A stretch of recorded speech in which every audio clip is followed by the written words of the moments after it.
افلا یتدبرون القرآن، تدبر قرآن، مولانا امین احسن اصلاحی۔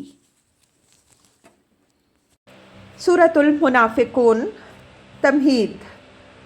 بسم اللہ الرحمن الرحیم۔ یہ سورہ سابق سورہ الجمعہ کے تکملہ و تتمہ کی حیثیت رکھتی ہے۔ سورہ جمعہ کے آخر میں ان لوگوں کی کمزوری سے پردہ اٹھایا ہے جو مدعی تو تھے ایمان کے، لیکن اپنے دنیاوی منافع اور کاروباری مصالح کے پھندوں میں اس طرح گرفتار تھے کہ کوئی تجارتی قافلہ آ جاتا تو اس کی خبر پاتے ہی پیغمبر صلی اللہ علیہ وآلہ وسلم کو خطبہ دیتے چھوڑ کر اس کی طرف بھاگ کھڑے ہوئے۔ اس سورہ میں منافقین کے کردار پر بحث کی ہے کہ یہ ایمان کا کوئی مطالبہ پورا کرنے کا حوصلہ تو رکھتے نہیں، لیکن یہ خواہش رکھتے ہیں کہ پیغمبر صلی اللہ علیہ وآلہ وسلم کی نظر میں ان کا بھرم قائم رہے۔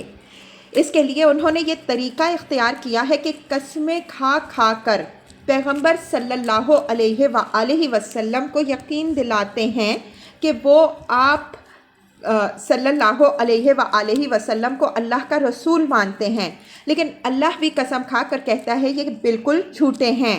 ان کے اعمال گواہ ہیں کہ یہ نہ اللہ پر ایمان رکھتے ہیں نہ رسول پر۔ یہ اپنی قسموں کو بطور ڈھال استعمال کر رہے ہیں اور ان کی آڑ میں اپنے نفاق کو چھپاتے ہیں۔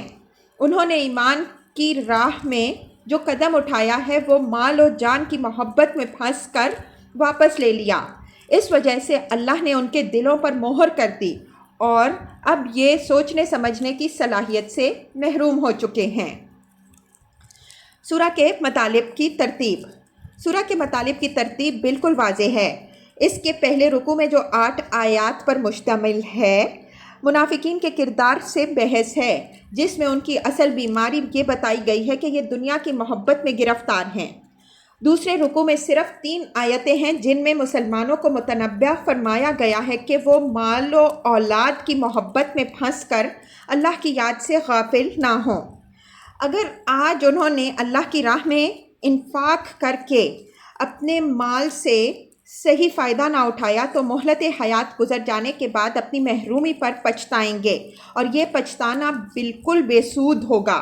گویا پہلے رکوع میں مرض نفاق کے سبب کی نشاندہی کی گئی ہے اور دوسرے میں اس سے مسلمانوں کو بچنے کی تاکید ہے۔